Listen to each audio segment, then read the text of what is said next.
If you're watching this video, you're watching it because you want to learn more about the coaching process and you want to kind of know, hey, why are people seeking out coaches in today's world? I mean, they seem like a bunch of weirdos and goofballs. And in this video, I'm going to explain what I call the 4 C's behind why people choose coaches. And then at the end of the video, I'm going to discuss what the difference between therapy and coaching is. So let's get right into it. The first C is clarity. A lot of people are just seeking more clarity in their lives. They're looking for this vision that they lost. I mean, when you look at some of the greats in history, when you look at some of the legends or some of the icons, you think of people like Dr. Martin Luther King. That guy had a vision. Matter of fact, he had a dream that he set out, hey, I'm going to do this. I'm going to change the world forever. And it was that vision that kept him moving towards his life, that kept him moving towards his goal. And that vision is what drew him to so much progress and so much change. And without that vision, he would have been empty. He wouldn't have had that goal in mind to reach. And I think a lot of us are just trying to figure out right now in our life, like, who am I right now? What am I trying to accomplish? What am I trying to do right now? And what a coach does is, a good coach, I think, is someone that is a listener, someone who effectively listens to what you say and asks powerful questions. A coach's job is not to consult you or advise you. It's to ask you powerful questions to get you moving towards your goal or get you moving towards that direction of your vision. And so we need clarity to do that. The second big C is what I call congruence.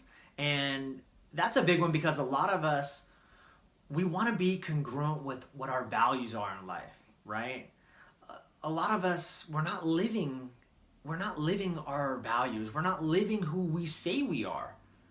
And when you're not congruent, there's this sort of emptiness. There's just like, hey, I'm kind of like a fraud. I'm saying one thing and then I'm doing another. So, and I think a lot of us are trying to be, more better, more persistent, more disciplined.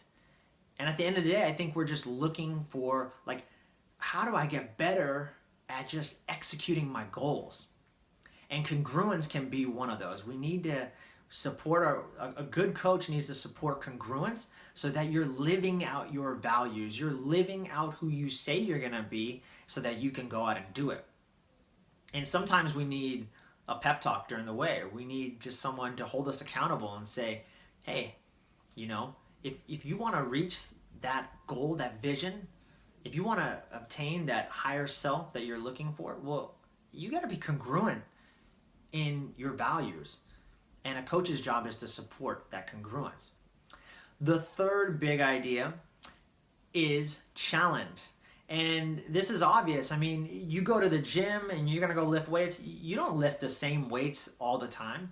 You're not just lifting 1 pound and expecting to be the next Arnold Schwarzenegger. No, you go to the gym and you keep increasing the weight. You keep pushing beyond your boundaries, beyond your limits. And a good coach, his job is to push you to that a little bit beyond that comfort zone, right? To make you think a little bit deeper, to make you think bigger, maybe to give you more perspective, right? A good coach is going to push you beyond those boundaries because a lot of us don't have friends that are saying, hey, I think you can do one more rep, or hey, you can do better. There's not a lot of honest feedback, and we don't have people giving us that feedback to make us better. And if you don't have someone pushing you, beyond your limits or beyond your boundaries with positive intentions, then you're never going to rise.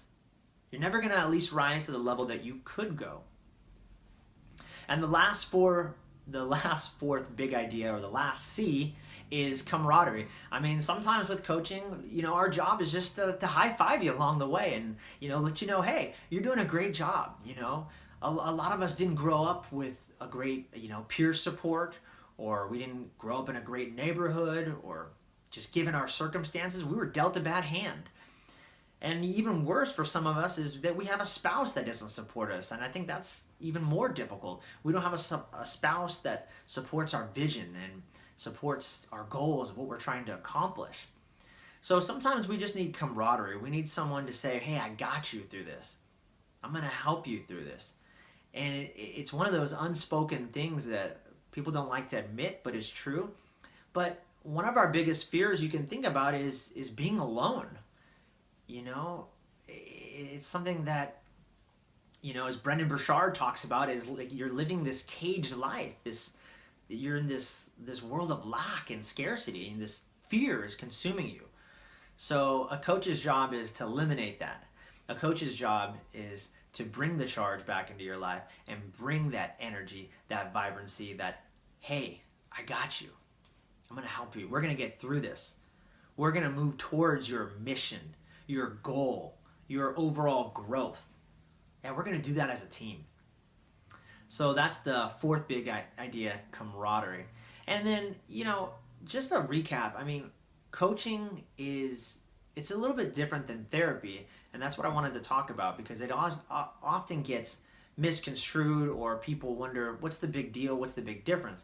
And the difference is therapy usually deals a lot more with the past. And what a coach does is try to focus more on the present. Like, what's happening right now? How can I change your overall energy right now so that you can accomplish your goals? And I'm not against therapy. I think all modalities are great, and you should seek out whatever is going to be best for you, whatever is going to help you thrive. I've done therapy myself, and it's been extremely effective, so I would never tell anyone not to do that. But just remember that coaching is more about asking the right questions now to help plan for your future and move you from point A to point B, right? And that's one of the big differences. I think coaches focus more on behavioral change. We focus more on planning and asking questions to get you to your overall vision. So there you have it, guys. That is the 4 C's of coaching: clarity, congruence, challenge, and camaraderie. Thanks.